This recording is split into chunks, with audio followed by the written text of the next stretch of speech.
दिल्ली की सीमा पर शहीद हुए 700 से अधिक किसानों की शहादत का इंतकाम लेने का वक्त है। 44 श्रम कानूनों को खत्म करके पूरे देश के मजदूरों को गुलाम बनाने की मोदी सरकार की साजिश का हिसाब किताब बराबर करने का वक्त है।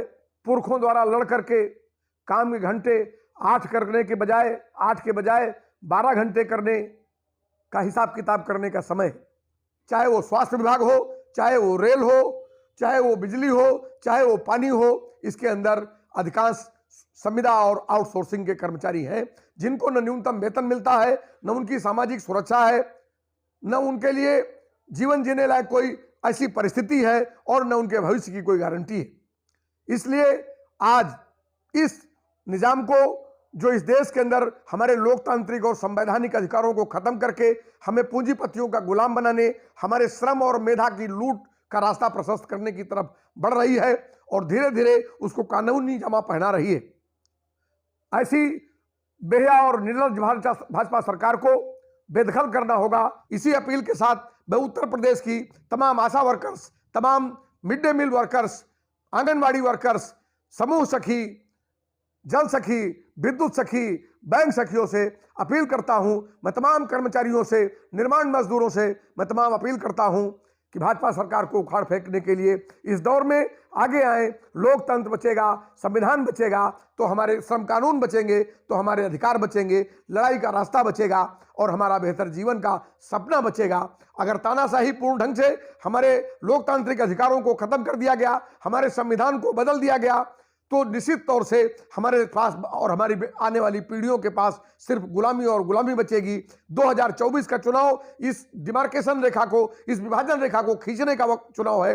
एक तरफ हिंदुस्तान के अंदर तानाशाही लाद करके संविधान विहीन राज्य चलाने और पुरातनपंथी एक अंधविश्वासी समाज की स्थापना करने का एक मार्ग है और दूसरा मार्ग लोकतंत्र पसंद ताकतों का है। नमस्कार, मैं Vijay Vidrohi, all India central council of trade unions Uttar Pradesh का अध्यक्ष हूं। लोकसभा चुनाव 2024 का पहला चक्र उत्तर प्रदेश में पूरा हो चुका है। उत्तर प्रदेश का एक विशाल हिस्सा भी मतदान की प्रक्रिया की तरफ धीरे धीरे बढ़ रहा है। इस दौर में खासतौर से मेहनत कश वर्ग के सामने जो चुनौती है और उसके सामने जो कार्यभार है, उस पर मैं कुछ चर्चा आपके साथ करना चाहता हूं।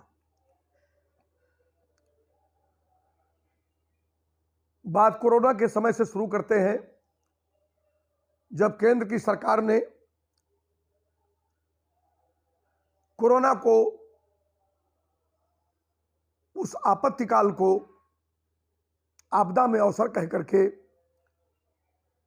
हमारे श्रम कानूनों को समाप्त करने और हमारे ऊपर तमाम तरह के अधिभार लादने का काम किया।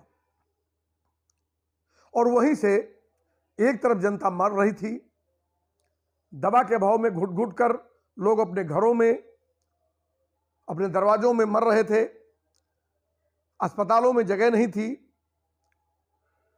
सरकार उनके लिए चिकित्सा का कोई द्वार खोल नहीं रही थी।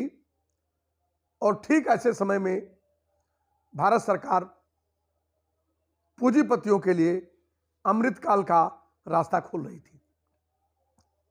वही अमृतकाल हमारे सामने है।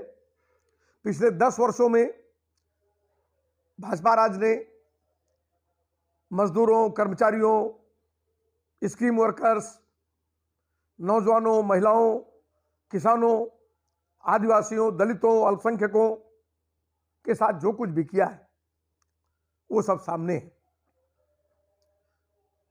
आज दिल्ली की सीमा पर शहीद हुए 700 से अधिक किसानों की शहादत का इंतकाम लेने का वक्त है।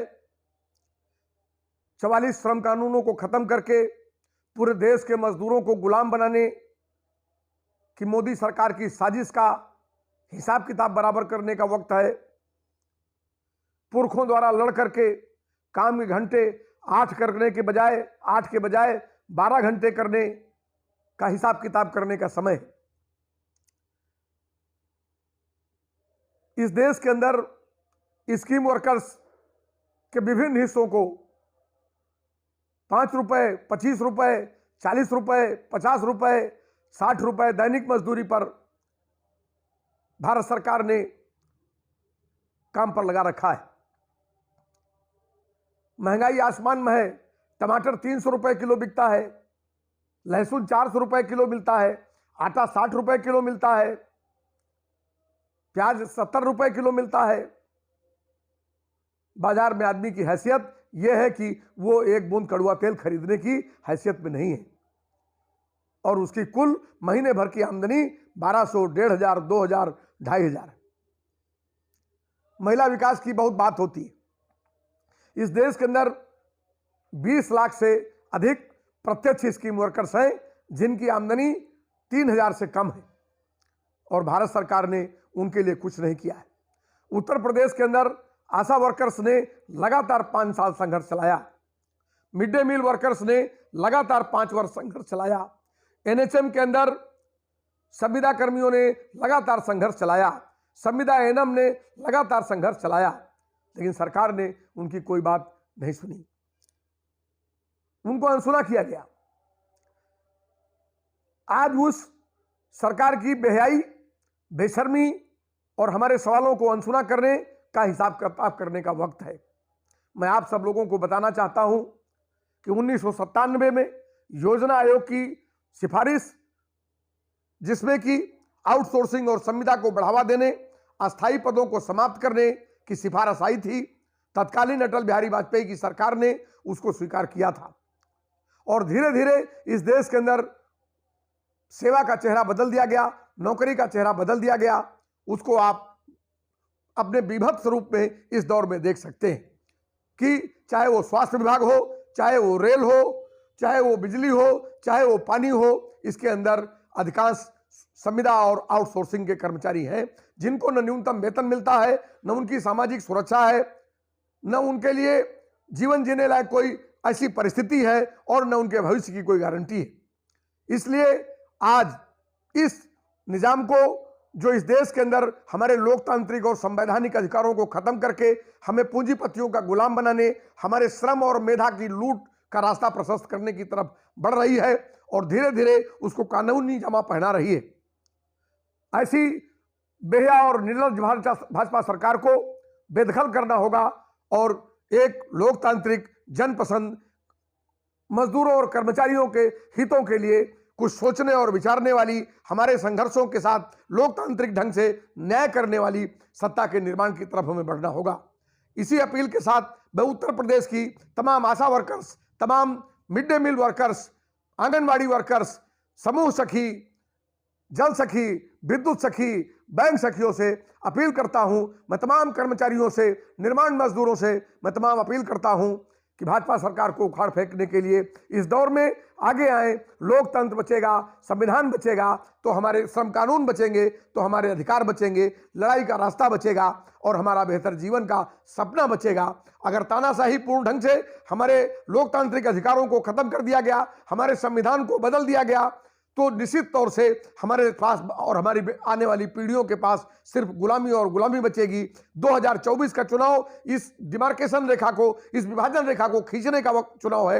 एक तरफ हिंदुस्तान के अंदर तानाशाही लाद करके संविधान विहीन राज्य चलाने और पुरातनपंथी एक अंधविश्वासी समाज की स्थापना करने का एक मार्ग है और दूसरा मार्ग लोकतंत्र पसंद ताकतों का है कि इस देश के अंदर जमहूरियत कायम रहे, इस देश के अंदर आदिवासी, अल्पसंख्यक, मजदूर, किसान, मेहनतकश, नौजवान, छात्र, महिलाएं सब सुरक्षित रहें और सबको उनके श्रम का अधिकार मिले, श्रम का बराबर पारिश्रमिक मिले, उनको सामाजिक सुरक्षा और सामाजिक न्याय और सामाजिक गारंटी मिले। तो आइए हम सब लोग इंडिया ब्लॉक को मजबूत करें, इंडिया गठबंधन के प्रत्याशियों को वोट करें और भाजपा को उसकी बेरुखी, उसकी मजदूर विरोधी नीतियों के कारण सबक सिखाएं और ध्वस्त करते हुए हिंदुस्तान में फांसीवाद को एक शिकस्त देते हुए हम लोग एक लोकतांत्रिक बेहतर प्रगतिशील भारत के निर्माण की तरफ आगे बढ़े। उत्तर प्रदेश में एक चुनौती, हमें उम्मीद है कि हमारी आशा बहनें, हमारी मिड डे मील बहनें, हमारी समूह की महिलाएं, तमाम सखियां और तमाम कर्मचारी, मेहनत का स्वर्ग के तमाम निर्माण श्रमिकों से लेकर के और तमाम हिस्से इस बात को समझेंगे और भाजपा के खिलाफ मोर्चा लगा करके एक जुझारू ढंग से प्रतिवाद करते हुए इस चुनाव को भी एक आंदोलन में बदलेंगे और बदलते हुए भाजपा को करारी शिकस्त देंगे। जय हिंद, जय भारत, धन्यवाद। इनकलाब जिंदाबाद।